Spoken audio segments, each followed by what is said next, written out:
Friends, ये video मैंने आपके लिए आज लाया हूँ।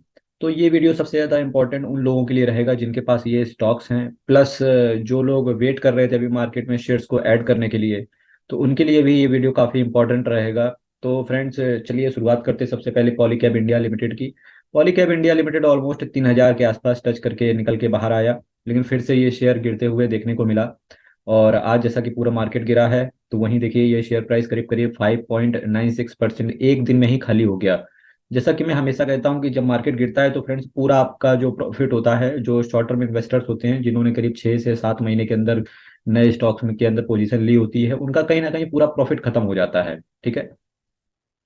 इसीलिए मेरा मानना होता है कि एक अच्छे क्वालिटी स्टॉक्स में आपको तभी इन्वेस्ट करना चाहिए, या इन्वेस्टमेंट की शुरुआत ही तभी करनी चाहिए जब मार्केट काफी गिरा हुआ हो, क्योंकि उस पीरियड में आपको काफी कम लॉस देखने को मिलता है। पॉलीकैब इंडिया लिमिटेड एक अच्छी कंपनी है, एक बेहतरीन कंपनी है। तो वहीं इस कंपनी का अगर मैं एक महीने की बात करूं तो कंपनी ने 7% के हिसाब से रिटर्न दिया। बहुत अच्छी चीज होती है किसी भी एक स्टेबल कंपनी के लिए, जो कि 7 साढ़े 7% आपको महीने भर के अंदर रिटर्न बना के दे दे। वहीं 6 महीने की बात करेंगे 31% के हिसाब से इस कंपनी ने रिटर्न दिया। और करीब करीब अगर इस पूरे साल की बात करेंगे तो 14% के हिसाब से कंपनी ने रिटर्न दिया। वहीं एक साल के अंदर फॉर 16% का, और अगर 5 साल की बात करें तो 337.78% का इस कंपनी ने रिटर्न बना के दिया। तो जैसा कि पूरा निफ्टी मिड कैप ही आज के दिन पूरा डाउन रहा, पूरा निफ्टी मिड कैप अगर आप देखेंगे पूरा डाउन रहा, तो उसी के सेगमेंट फिर ये कंपनी कैसे रुक सकती थी? ये भी कंपनी गिरा। और चूंकि देखिए, जब मार्केट ऊपर चलता है ना, तो जो मिड कैप स्टॉक्स होते हैं, जो स्मॉल कैप स्टॉक्स होते हैं, वो बहुत तेजी से नीचे गिरते हैं, लेकिन जब वो ऊपर चलना शुरू करते हैं तो वो भी बहुत तेजी से अप मूव देते हैं। एक ही दिन में 7 से 7.5% का रिटर्न ऑलमोस्ट आपके पास आ जाता है। ठीक है। तो अब ये देखिए, नेक्स्ट कंपनी जो मैंने आपके सामने लेके आया वो यूनियन बैंक ऑफ इंडिया रही। 87 रुपए का इसका शेयर प्राइस था। ये भी निफ्टी मिड कैप के अंदर है, निफ्टी मिड कैप 100 के अंदर है ये कंपनी भी। तो यूनियन बैंक ऑफ इंडिया एक अच्छी कंपनी है। 87 रुपए का शेयर प्राइस है। 3 साढ़े 3% ये भी कंपनी गिरी। तो इसी वजह से निफ्टी मिड कैप आज 200 से लगा के 250% तक नीचे गिर, 200 से लगा के 250 पॉइंट ये नीचे गिरते हुए देखने को मिला। यूनियन बैंक ऑफ इंडिया भी गिरा। वहीं ग्लेनमार्क फार्मास्यूटिकल देखिए 3 साढ़े 3% के हिसाब से ये भी गिरा। जब पॉलीकैब गिरा, यूनियन बैंक ऑफ इंडिया गिरा, ग्लेनमार्क भी गिरा, इसी के साथ साथ भारत इलेक्ट्रॉनिक्स लिमिटेड, ये कंपनी भी कैसे पीछे छूट सकती थी मिड कैप के अंदर। और ये कंपनी भी बहुत तेजी से करीब 4% के हिसाब से आपको आज गिरते हुए देखने को मिली। ग्लेनमार्क फार्मास्यूटिकल में फ्रेंड्स एक बात याद रखना, जिन लोगों ने बहुत ऊपर से इस कंपनी के अंदर माल उठाया है, मेरे ख्याल से स्टॉप लॉस लगा के वो लोग एग्जिट हो गए होंगे। फिर भी जो नए शेयर होल्डर्स हैं उनको, जब एक अच्छी कंपनी जब बहुत ज्यादा करेक्ट हो जाती है करीब 50 से 60%, तो वहां से बनता है मार्केट में ऐसी कंपनियों में इन्वेस्टमेंट करने के लिहाज से, जिसका दायरा 5 से 7 साल होना चाहिए आपका इन्वेस्टमेंट के लिहाज से। ठीक है। भारत इलेक्ट्रॉनिक्स लिमिटेड की बात करेंगे तो ये कंपनी भी आज गिरते हुए देखने को मिली। पूरा देखिए मिड कैप पैक पूरा गिरा। वहीं प्रेस्टीज स्टेट प्रोजेक्ट्स की बात करेंगे 3 साढ़े 3% के आसपास ये भी कंपनी गिरने को देखने को मिली। और कॉनकॉर जो कि बहुत अच्छा बेहतरीन कंपनी ने रिटर्न बना के शेयर होल्डर्स को दिया है लास्ट के 6 मंथ में। तो कंटेनर कॉर्पोरेशन भी कैसे पीछे रह सकती थी, ये कंपनी भी 2.90% के हिसाब से आज गिरते हुए देखने को मिली है। धानी सर्विसेज लिमिटेड की बात करेंगे 43 रुपए का इसका शेयर प्राइस चला है। 2 से 2.5% के हिसाब से ये भी कंपनी गिरते हुए देखने को आपको मिली। एसआरएफपी एक बहुत बेहतरीन कंपनी है, 2341 रुपए कंपनी है। 2341 रुपए का शेयर प्राइस इसका चल रहा है। 2.50% के हिसाब से ये कंपनी भी आपको गिरते हुए देखने को मिली। इसी के साथ साथ भारत एबी इलेक्ट्रॉनिक्स लिमिटेड की बीएचईएल की बात करेंगे, जो कि पिछले 6 महीने से कंपनी ने इन्वेस्टर्स का पैसा ऑलमोस्ट डबल करते हुए देखने को मिली। और फाइनली अब एक रेजिस्टेंस, अब फ्रेंड्स ये कंपनी थकने के बाद में एक एक अच्छा सा रेस्ट कर रही है कंपनी, और ऐसे ही टाइम पे आपको शेयर एक अच्छी कंपनियों में उठाना होता है। वहीं अगर मैं बात करूंगा कि जीएमएफ हॉटलर क्यों गिरा, तो चलिए मैं बात करता हूँ। जीएमएफ हॉटलर के पीछे गिरने का केवल एक रीजन था। ये देखिए, प्रोमोटर ने स्टेक को सेल किया है। जीएमएफ हॉटलर में sell 30% stake via block deal on Friday. तो वहीं ब्लॉक डील के माध्यम से जीएमएफ हॉटलर ने शेयर के अंदर, प्रमोटर ने काफी स्टेक सेल कर दिया, जिसकी वजह से ये शेयर गिरते हुए देखने को मिला आपको। इसी के साथ साथ कुछ और भी मैं चर्चा आपको बताना चाहूंगा जीएमएफ फॉडलर से रिलेटेड। फ्लोर प्राइस है, जो जो ब्लॉक डील हुई है आज के दिन, तो जो फ्लोर प्राइस था वो 1700 रुपये पर शेयर पे था। और करीब करीब 11.67% डिस्काउंट के, जो करंट प्राइस का था उससे 11.67% का डिस्काउंट के साथ ये कंपनी, इस कंपनी को प्रमोटर ने बेचा।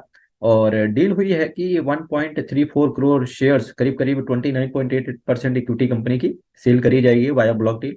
और वहीं बात करेंगे सेलर जो होंगे, वो उनको बताया जा रहा है कि वो प्रमोटर हैं सेलर। जिसके बाद से प्रमोटर के पास जो अभी करंट में 56.06% के आसपास होल्डिंग्स रहती थी, वहीं अब प्रमोटर केवल 26.18%, केवल 26% के आसपास प्रमोटर होल्ड करते हुए नजर आएंगे। इसकी वजह से जीएमएम फोल्डर गिरा। तो जीएमएम फोल्डर भी एक अच्छी कंपनी है, जो कि प्रमोटर स्टेक अपना सेल कर रहे हैं। तो यहाँ थोड़ा सा कंसर्न हो जाता है कि why promoter are selling these shares, but जो बता रहे हैं जो शेयर्स खरीदे जा रहे हैं, तो वो भी बढ़िया कंपनी ले रही है। तो इसकी वजह से एज सच अब कंपनी के रिजल्ट्स के ऊपर डिपेंड करेगा। तो जो नए बंदे हैं जीएम फोल्डर के अंदर अपना स्टेक को होल्ड करना चाहते हैं या नई पोजीशंस लेना चाहते हैं, उनके लिए कंसर्न थोड़ा थोड़ा सा रहने वाला है। साथ ही साथ उनको मैं ये भी बताना चाहूंगा कि अब नेक्स्ट जो रिजल्ट आएंगे, कंपनी के क्वार्टरली रिजल्ट्स आएंगे, वहां पर फोकस रखें। इसके बाद ही किसी ऐसी कंपनियों में इन्वेस्टमेंट करने की मन बनाए।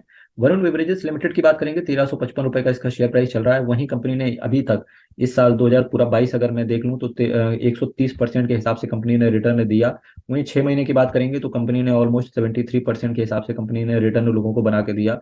तो वरुण बेवरेजेस भी एक बहुत बेहतरीन कंपनी है, जो दिसंबर जनवरी जो ये महीने रहते हैं इस कंपनी के लिए बहुत क्रिटिकल रहते हैं। तो इसी वजह से आज ये कंपनी भी आपको यहाँ पर दिए देखिए 2.24% के हिसाब से करीब करीब 2% के हिसाब से कंपनी गिरते हुए देखने को मिली।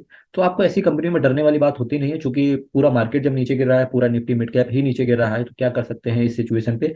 केवल एक चीज आप कर सकते हैं, जो भी पुराने शेयर होल्डर्स हैं, तो जो मैं एसआईपी बताता हूँ, सिस्टमेटिक इन्वेस्टमेंट प्लान, अगर आप इनमें से जो कि मैं आपको बता चुका हूँ, Polycab, Union Bank of India, Glenmark, Bharat Forge, Bharat Electronics, Prestige Estates, Concor, Dhani Services, SRF है ना, भारत हैवी इलेक्ट्रॉनिक्स जो कि बीएचएल, जीएमएम फॉडलर या वरुण बेवरेजेस, ऐसी कुछ कंपनियों में अगर आप अपना स्टेक्स को होल्ड करके चलते हैं, तो ये एक बेस्ट टाइम होता है कि आप एसआईपी शुरू करें, थोड़े थोड़े से शेयर्स खरीदते रहें, ताकि आपके पोर्टफोलियो में शेयर्स भी ऐड हो जाएंगे।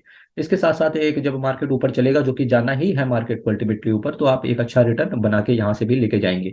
नए इन्वेस्टर्स के लिए क्या रहता है, उन लोगों को भी थोड़ा सा अपना एक नजरिया चेंज करना चाहिए। अच्छी कंपनी फंडामेंटल्स के हिसाब से चुने, और उसके साथ में धीरे धीरे थोड़ी क्वांटिटी ऐड करते रहो, मार्केट जैसे नीचे गिरे वो ऐड करते रहे। इसके साथ साथ इन्वेस्टर्स को एक पॉइंट और ध्यान रखना पड़ेगा, उनको थोड़ा सा अपने शेयर से रिलेटेड एक थोड़ा सा एक माइंडसेट बनाना पड़ेगा कि जब शेयर 10% नीचे गिरेगा तो ही मैं शेयर में 5% क्वांटिटी ऐड करूंगा।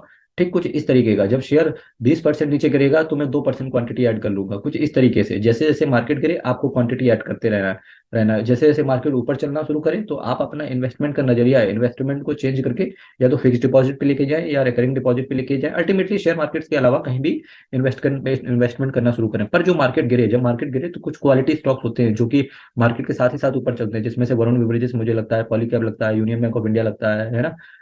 उसके साथ साथ कॉनकॉर भी होता है, धानी, और इस समय कल्याण ज्वेलर्स पे भी आपकी नजर होनी चाहिए। कल्याण ज्वेलर्स ने भी बहुत अच्छा लोगों को रिटर्न बना के दे रहा है, कल्याण ज्वेलर्स। तो वहां पर भी आपकी नजर होनी चाहिए कि देखिए किस तरीके से शेयर मूव करता है एक अच्छा रेजिस्टेंस को लेने के बाद में। तो ये मेरा पूरा वीडियो रहा।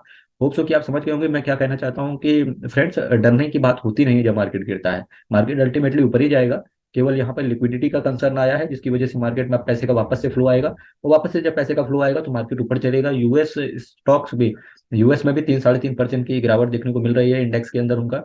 तो इस वजह से भी इंडियन स्टॉक्स मार्केट में भी कंसर्न है बहुत सारे। तो फाइनली ये सारी चीजें शॉर्ट टर्म में रिमूव हो जाएंगी। लॉन्ग टर्म के लिहाज से बिल्कुल शेयर्स में क्वालिटी स्टॉक्स हमेशा चुनिए आप, और बने रहिए security stock market news channel के साथ। फ्रेंड्स, 1000 सब्सक्राइबर मेरा टारगेट है, ये केवल आपकी वजह से ये अचीव हो पाएगा। तो हेल्प कीजिए कि 1000 तक पहुंचने के लिए। फ्रेंड्स, फिर मिलेंगे एक अच्छे कंटेंट के साथ, नया वीडियो लेके कुछ नए शेयर्स की चर्चा करेंगे। तब तक के लिए बहुत बहुत धन्यवाद।